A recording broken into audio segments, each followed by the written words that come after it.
Hello everyone, and thank you for taking the time to join us on this glorious afternoon here in Cheshire for the launch of Bentley's new Bentayga. I'll see you in the garden.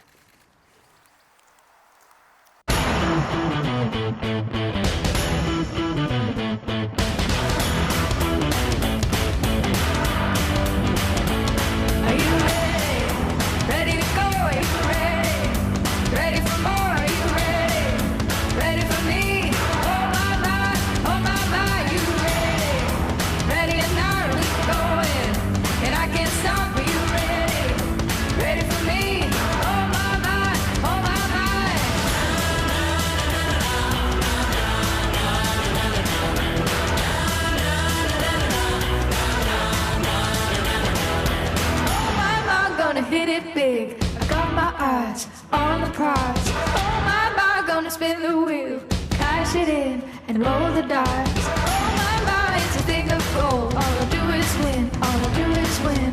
Oh my, no one ever fold. Start it up, let the game begin. Way up high, I'm taking low, I'm feeling right from head to toe. Line it up and let it roll. Here I go. Are you ready? Ready to go.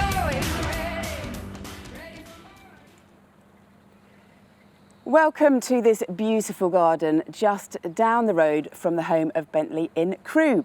Now, once we have revealed the new Bentayga, we will be having a live Q&A session, so please feel free to submit your questions as we go along.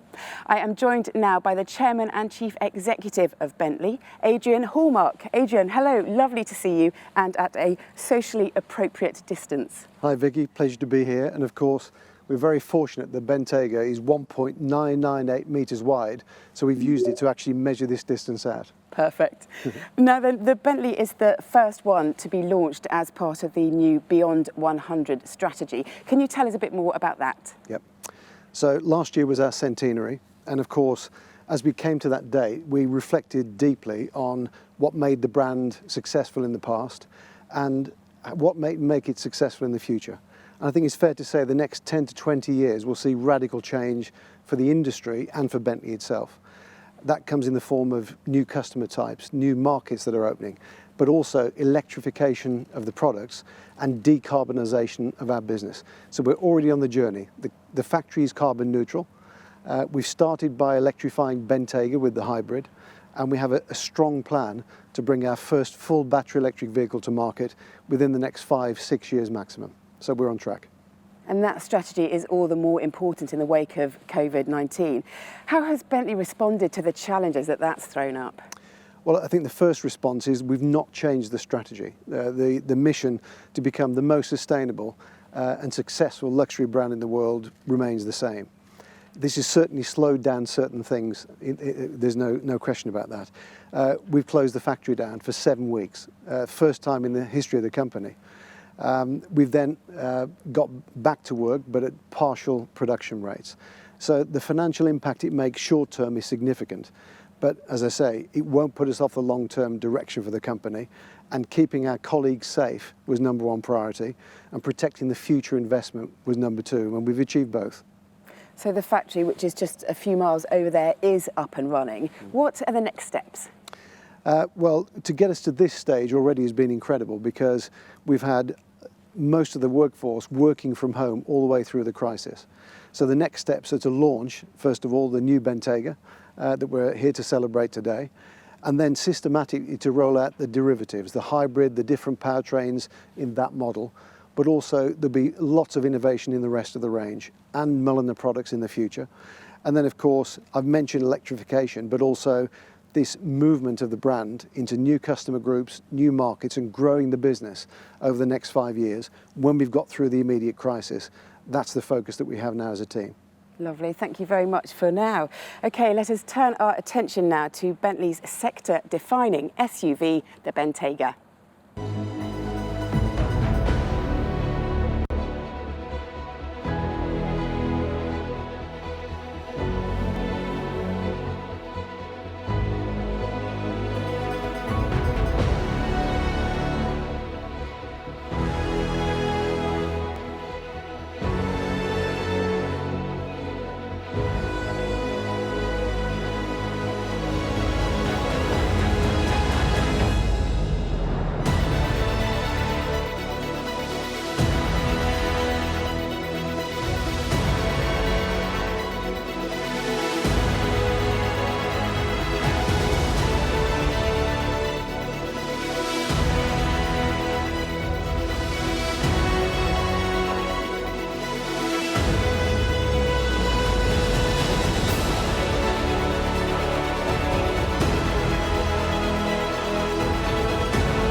I am now joined by the person responsible for the Bentayga, the product line director, Chris Cole. Chris, we saw there an impressive resume of the Bentayga's journey so far. I particularly like the jumping shot. Yep. What do you credit for its success?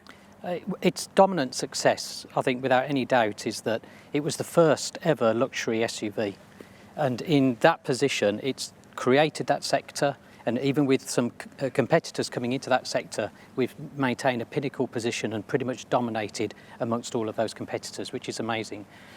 And since the launch, we've now sold 20,000 Bentaygas, which is in itself a historic achievement for Bentley. No car in the 4-year period has achieved that.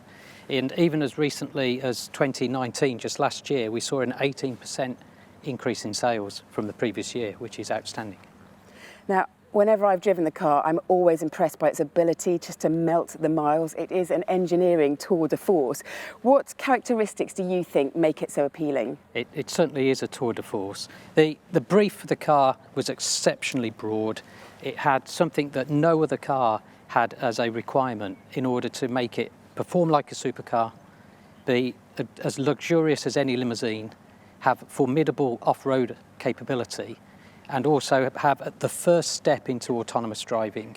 And then you throw in a 7-seat package, you throw in hybrid, as Adrian mentioned earlier, and you can see that it was an exceptionally broad brief, and it's achieved all of that in spades, which is absolutely fantastic. So for us, we've found that that has really set the car amongst any other competition right at the forefront of its capabilities. Now, looking at the SUV market as a whole, how do you think it has changed since 2015?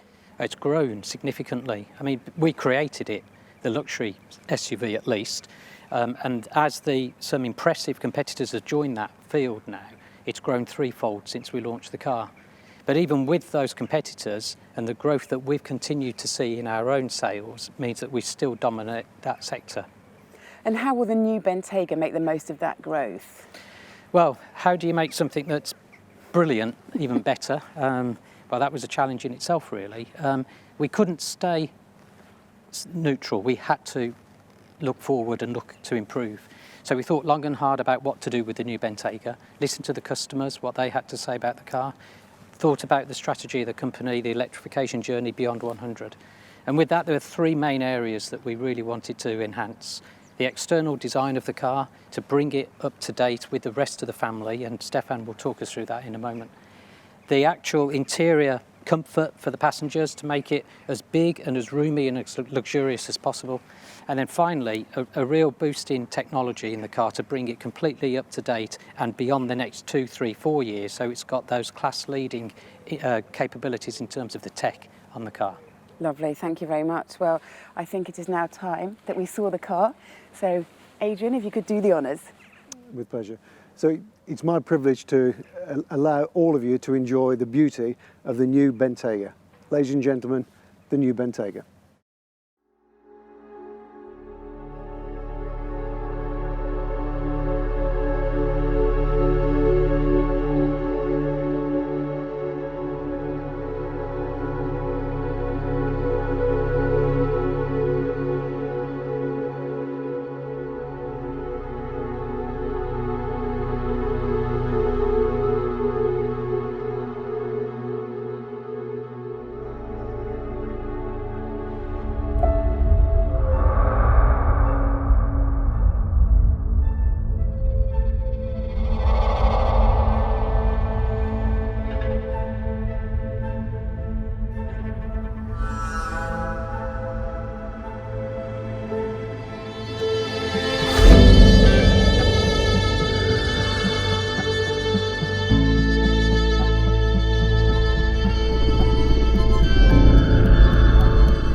Well, here it is, resplendent in rose gold and alpine green. And to talk us through in more detail is the Director of Design, Stefan Silaf. Hello, Stefan. Hello, Vicky. Great to see you. Lovely to see you too. Now, there's another dazzling design from you, and yet you've managed to maintain such a presence. How have you done this? Yeah, I had the privilege with the great Bentley design team to work mainly on the front and also on the rear of the Bentayga 2, and yeah, do some significant change, but also improvement. So looking at the front, how does that differ from the first generation Bentayga? So we literally changed more or less everything from the A-pillar forward, and starting maybe with the bigger picture, the proportion, we had the chance to widen the stance of the car for 10 millimeter on each side. Talking a little bit about measurements, we also had the chance to lift the bonnet for 30 millimeter to give a more upright and prominent statement of our face, let's say. And those headlamps are pretty mesmerizing as well. Yeah, I mean, we had the chance with all the changes in getting the front more upright, also to change the fenders, and we integrated elliptical lights and also look at the details. This crystal cut glass theme we have been establishing also in the Continental GT and the Flying Spur gives a certain kind of family feeling to the Bentayga 2 and the rest of our portfolio. Now I notice as well that you've brought that through to the rear, and this is a new back end. So if you can talk us through this, that would be lovely. Yeah, I mean, the rear end is really doing a big step. Also with regard to the stance, again, the wheels came out also in the rear for 10 millimeter. But we also had the chance to change the trunk lid into a kind of wraparound theme and really emphasize the width and the statement altogether of the rear end of the car with doing a really wide layout of the architecture, also the horseshoe, and then integrating these elliptical lights with very typical Bentley, also lovely details. It does look a lot wider, is it? Or is it just magic from you? It is not wider, it is, I wouldn't say magic, but it is a part of our, let's say, professional business to make things look really more and more advanced, and this was one of our little tricks we were playing, let's say. Now in profile it also looks a bit longer, so is that another special Stefan trick? Again, yeah, I mean the overall length and also the wheelbase hasn't changed. I suppose the effect arrives from the fact that the bonnet is longer, and then to counterbalance the kind of prominent front end, we had the chance also to work on the rear spoiler, also for aerodynamic reasons, but it also is stretching the overall length of the car visually. Well, visually it already looks fast, and I'm sure it will be. What about inside the car? What about the major changes? An exercise we really enjoyed. It's always is and has been a lovely interior. And we have now the chance to change the big things. We had the chance to work on the seats, on the door trim, on the dashboard, and on the center console. It does look like another exquisite work of art. What about the materials? Can you talk us through a few more details? Yeah, before I go to the materials, there have been two major changes in the dashboard. So the whole, let's say, dashboard became more digital. So we integrated a digital combi instrument and also a 10.3-inch digital display in the center console. And Chris is going to talk a little bit more in detail about all the technical effects of these devices. Yeah, and coming back to your question on the materials, I give you a few examples. One of the things I really love is this decoration part over here in the door trim, in the dashboard. It's diamond polished 3D aluminum. And we're talking a little bit also about sustainability in this case. We have two more new veneers, sustainable veneers introduced as well. The Koa and the crown cut walnut. Focusing on details in the door trim, in the seats, we have the quilting, and it is in the seats also accompanied with a new micro piping, so it gives a very modern statement. And yeah, altogether I would say the combination of the materials, of the colors, a big step forward into fresh and modern statement. Lovely, thank you so much indeed for that first look, Stefan. My pleasure, Vicky. Thank you. So we have had a look at the surfaces now, and let us ask Chris to dig a little bit deeper and go beneath.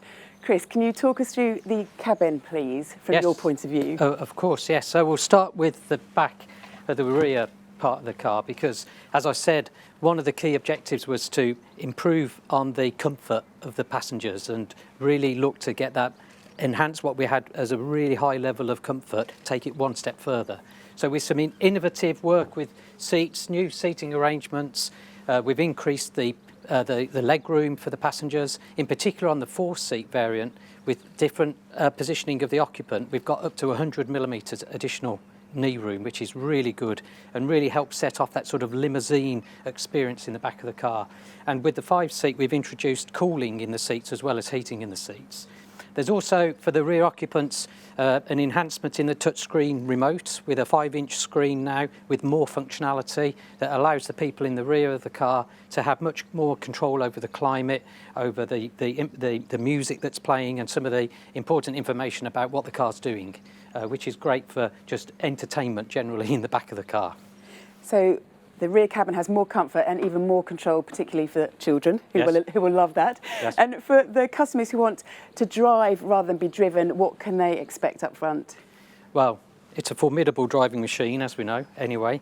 So what we wanted to do was really give it an extra boost in terms of the technology, so that for this new Bentayga, we had a step forward in terms of the actual infotainment. It's all of the digital and electronic equipment in the car. As Stefan said, a new touchscreen in the centre part of the fascia with the very latest infotainment system, much more intuitive to use with many, many more features compared to the first Bentayga, and a digital combi display, but also importantly for the real driving experience, a head-up display has been enhanced with more information for the driver, real-time traffic information, for example, and road condition data on the head-up display, which just makes it all, enhances that whole driving experience.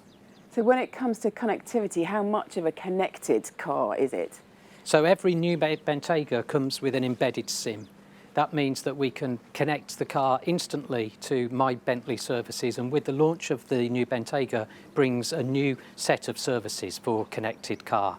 We expect to see about 10-fold increase in the use of such connected services, which is a real step of technology boost and what the customers really demand from us.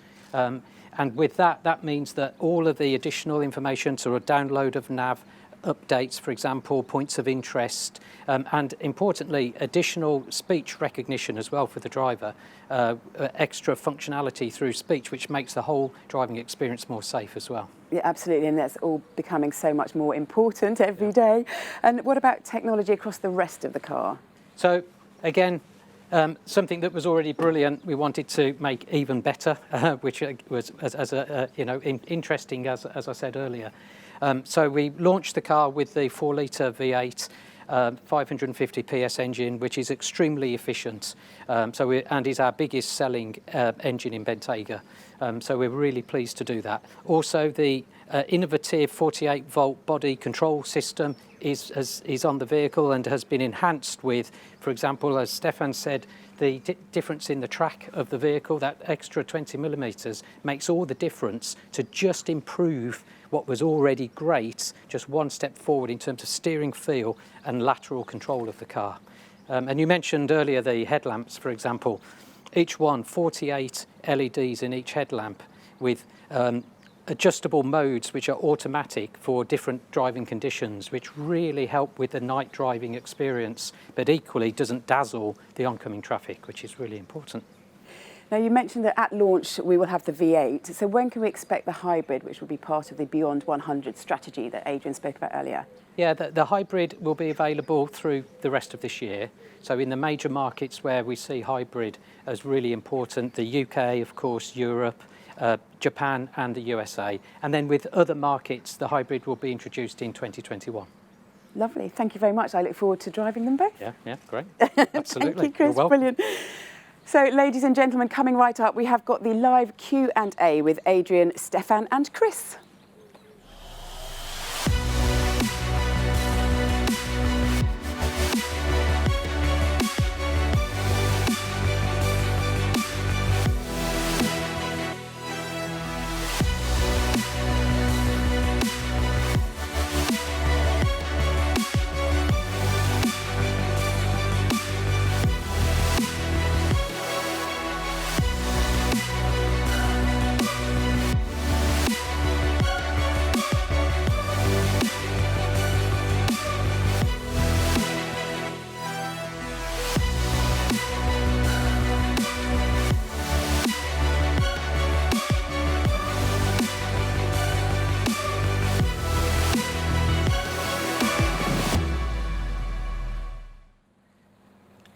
So now it is time for me to put your questions to the team, and I will start with Adrian.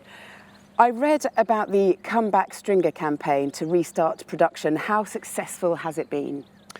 So the Comeback Stronger campaign was all about preparing the works for the post-COVID environment, protecting the 4,500 people that work at Crewe from the effects of the disease, allowing us to ramp up and run the business effectively.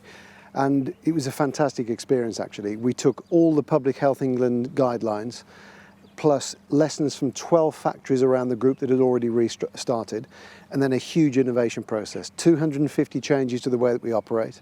We have hand sanitizers everywhere, personal protective equipment before they were mandated, and we have so-called 9 lines of defense. And I'll give you one example of how effective this has been. When we shut down, we had 2 people with COVID-19 in the week that we closed down, and no cross-contamination. Since we've come back, we've put in place a testing program, so we can do 600 tests per week, 600, and we're using all of that capacity. We've so far found 4 people that had no symptoms in the last few weeks with COVID-19, and none of them have been in contact with anybody. All the social distancing has worked, and we've now isolated them. So we have our own track and trace system too. So we never wanted to do any of this, but it's been a fantastic example of innovation in a crisis and being able to manage effectively. And we're very proud of the work the management team have done, but also the way the whole workforce have pulled together to support each other in this crisis time. It's been really good. You need to run for government. No comment. To Chris now, when does the new Bentayga go on sale? Next week. As simple as so in the UK and Europe from the beginning of July. So actually that means that we'll start to see the cars move into the dealer network from tomorrow, and first customers in cars soon after that, which is just fantastic. The rest of the rollouts globally will then follow through the coming weeks for the V8, and the hybrid, as I said earlier, will be a bit later in the year in the UK, Europe, Japan and USA, and then the rest of the world in 21. Great stuff, thank you very much. Next one is to Adrian again. Adrian, given the success of Bentayga, over 20,000 made already, would you like 1 or 2 more SUVs in the lineup as part of the Beyond 100 strategy, and who pruned the roses? I don't know who pruned the roses last, actually. I don't think they've been pruned for about 127 days, a bit like my hair. Yeah. But I think in terms of Bentayga, the first thing I would say is we have achieved incredible results with a single model and with a very limited engine range at the beginning. What we've now got is hybrid V8 12-cylinder and a really fantastically upgraded car that, as you say, Chris, brings this design exactly in line with the language of the rest of the range. So from my point of view, more derivatives, more specials within that package and that framework are the first objective. Of course, we've got lots of ideas about subsequent cars, but any good automotive guy has to say, you'll have to wait for the next launch for those. We're here today to talk about that particular car, and we're very proud of it, and we're very happy with the success that we've had, but I think we just build on a very strong winning formula. So let's just see what happens in the next 2 years. Fine, will do. And just a comment to Stefan, what a beauty. I'm not sure whether they're talking about the car or you, but I'd take both if I were you. To Chris, this one is from you. How well was the hybrid model received, and in what markets was it most successful? So it's been really well received. I personally love that car. The serenity when you're driving that car is just astonishing. And yet the power delivery is so progressive. It's just a beautiful, beautiful car to drive. In Europe is where we've first started selling the hybrid. So, of course, therefore, it's done well throughout Europe. And we're literally just seeing the first cars now in the US. And we expect then the US to follow just like it has in Europe. And then China will be with the new car next year. Lovely. Yeah, it's excellent. Yeah. And a full question to you this time, Stefan. How would you spec your Bentayga? I have to say I spec one of the two, and it is obviously the green one, and I also love the interior with the Cumbrian green. So it is for me a typical spec for a Bentley, and also with the 22-inch polished wheels, it is something I would immediately love to have a grand tour going to Europe and enjoy the countries and the car. And Adrian, so what sort of use patterns do Bentley owners have, given that they might have many other cars? And does that in itself affect the possibility that they might switch to full electric powertrains? We are unique in the segment. And this may sound strange, but I'll say it the way it is. We are the everyday car for our successful and wealthy customers. It seems interesting that people spend our kind of money to buy cars that they use every day, but they'll have the other exotics for special occasions and for collectibles also. But the number of customers that buy Bentleys because they drive them every day is the vast majority. So that is really important to us. They do high mileage, they use them for all occasions, and it makes the brand very strong. In terms of electrification, it's a good connected question because we make Grand Tourers. You know, you've talked about performance. You probably saw the speedometer on the screen, 190 miles an hour for the speed. SUV, about the same as a 911, top speed. But when it's in normal mode, it's like the most luxurious and tranquil environment you could be in. And it's that polarity of capability that we possess, Bentley, grand touring capability, that is what we stand for. So for me, electrification is fantastic. It fits perfectly with the brand. Effortless, quiet, refined performance. The problem is the battery power is not sufficient to give you the same distance of range that you get with a regular car. And to have a Grand Tourer that can't go touring wouldn't be a Grand Tourer, and then it wouldn't be a Bentley. So we say mid-20s for our first electric vehicle because we believe then the power density of batteries will be sufficient to be able to drive the distance and the speeds and performance that you'd expect from a Bentley without any worries. And that's where we're targeting. Excellent response. Thank you so much. Chris, this one's for you. How many test and development mules were used for the new Bentayga, and how many R&D kilometres were driven with these cars? Too many, he said. Too many. With the new Bentayga, we went through the process that we always do as part of the product development method to build pre-series cars.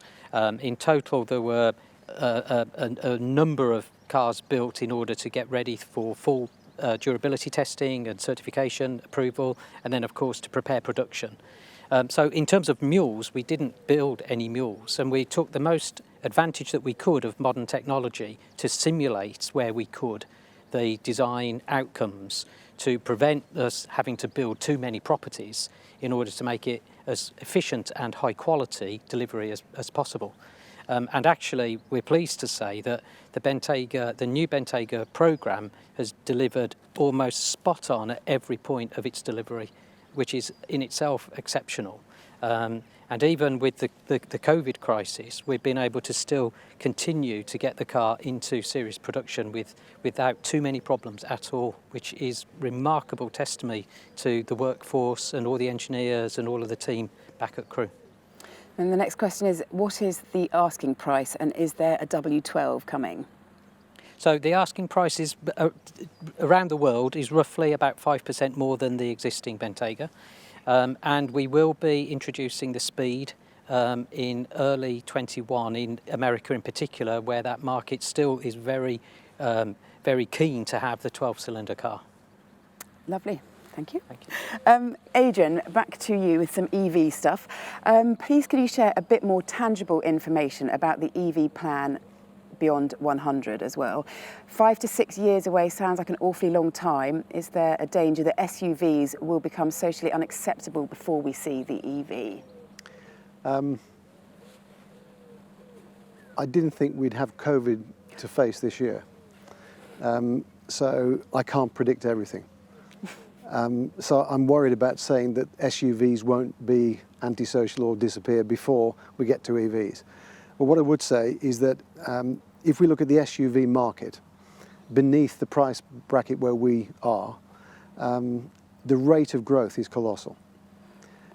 We've started a segment in our price bracket. There's 4 competitors now entering that segment, and that's growing even quicker than the price segment below, although smaller numbers. The fact is the people are getting bigger. They have families. They want to do things in their vehicles. So SUVs are there because people want and need a certain type of car for a certain type of activity. Now actually with a plug-in hybrid, for example, I'm getting over 60 miles per gallon out of the hybrid that's parked out of there, doing a 10-mile journey twice a day with a 30 miles range, charge it every second day, and the engine will only fire up if it's -2 degrees or if I have to go on a longer journey. And then it will still do 35 to 40 to the gallon. So as long as you charge it, the hybrid can turn an SUV into a regular family car in terms of consumption. So I don't think SUVs will go out of fashion because we all want them. It's our job as an industry and our job as a brand to actually make them sustainable. So hybridization is step 1. Better battery performance, even in plug-in hybrids, step 2, as fast as we can, so you get more electric range in proportion to engine range. And step 3, when the power density is right, full battery electric. And if anybody's got the technology out there that can do it tomorrow and it's validated, give us a call. If not, for all the top suppliers in the world and the research activity that's going on, it's 5 or 6 years away. And that's not just for Bentley, that's for any company that does cars over a certain size, over a mid-size kind of family car. Lovely, thank you very much. Stefan, the new Bentayga now shares a likeness with the GT and the Flying Spur. So what are the key elements of Bentley's design language? Well, that's a question we need another hour. But first of all, I think we are continuously working on our design strategy and criteria, also exchanging our opinions with Adrian and the board to make sure we are really sailing in the right direction altogether. And yeah, when we look at the current glimpse, you have to remember we are working 5 years in advance. So what we are doing in the studio will be in 5 years in the market. So, but what we have been doing and what you see in the moment, I think it is still, first of all, the matrix grille in the front when we talk about the face, because this is what gives the impact. This is our products that are hitting the heart of our customer. So the impact is the front, the matrix grille, and then still the 4 round elliptical lights. This is another important issue. And then I mentioned the details before. The crystal cut theme is now kind of fulfilling our portfolio with the Continental GT, the Flying Spur, and now the Bentayga 2. So it is a family DNA you can feel as a customer, and you feel also the brand over there. Then I would say on the side we have these really characteristic body lines, and they are structuring the side evaluation of all our Bentleys and giving a certain kind of mixture of muscular, very, very, I would say, erotic surfaces and very, very sharp and crisp lines. That also shows the ability of what we are able to do in the factory. Not every car manufacturer is able to do or to transform our wild ideas into something so satisfying and so full of quality. And then obviously coming to the rear end, it is literally talking about love for details, a good structure, a good stance. Again, characteristic lines in the rear, and then yeah, you see a lot of elliptic shapes also in the rear lights, and also again details. So I could carry on for another 10 minutes on the interior, but I think this is the, let's say, the main point of the question. Thank you, lovely stuff. And Chris, one for you here. What has proved to be the biggest market for Bentayga, and what percentage of sales can be attributed to North America? So there's 3 markets that kind of jolster a bit to be the biggest. So China, Europe, including the UK, and North America, and they sort of compete. They're pretty much 30% each of them. So they dominate the rest of the global market, actually. But of course, we serve all markets in the world. That's really important. It's a truly global car. So every single market is important. Perfect. To Adrian, how important is sustainability and climate change to your customers? We've asked this quite extensively within the Beyond 100 strategy because we find it important, but we wanted to make sure that they did. Clearly, although customers today are buying the cars that are out there, they're looking for what's next to express themselves. So when we've done our research with not just the Bentley owners, but also buyers of cars in that price category, around 40% of them are looking at EVs as their next but one car. 40%. This is significant. They expect us to do the work, us to find the technology solutions and bring cars to market. But at the same time, they won't give up on the things they already cherish. So they want the fantastic interiors, the comfortable seats that weigh more than a lightweight seat. Because you can sit in it for 8 hours and get out of it and not realise you've been in it for 8 hours. So they're used to high quality experiences. So they want an electric car that gives them all of the benefits that we offer today. So for us, again, as I've said, with the quietness, refinement and effortless power that you get from any Bentley, electrification is the perfect evolution for us as a brand. We're really excited about it. And our customers are too. Lovely, thank you. Stefan, I wish I'd have sent this question in for you. Who is your tailor and what is your fashion influence? You are one of the most stylish men in the motoring industry. To be honest, I don't have a tailor really. I mean, I love to go to London. For me as a German, I always love to go for London, also for the fact of inspiration. And fashion is definitely an inspiration because it's happening very quick, bam, bam, bam. I always wanted to join British fashion and become more part of the British fashion, also with regard to design, because I love the fact that brands like, for example, Burberry have been reinventing themselves as a traditional brand. So this really fascinates me. But coming now really back to your question, I love to go to Jermyn Street and buy stuff from the shelf. I'm not mentioning now explicit name. I go here and there. I think it's a question of fantasy, how you combine things. And sometimes it's also getting older, you need more colorful statements. I'm in yellow. Only talking about me. Oh, thank you very much, Stefan, and thank you, gentlemen. Really, really appreciate your answers there. I have had a lovely time. I hope you have had too. And thank you, ladies and gentlemen, for being with us.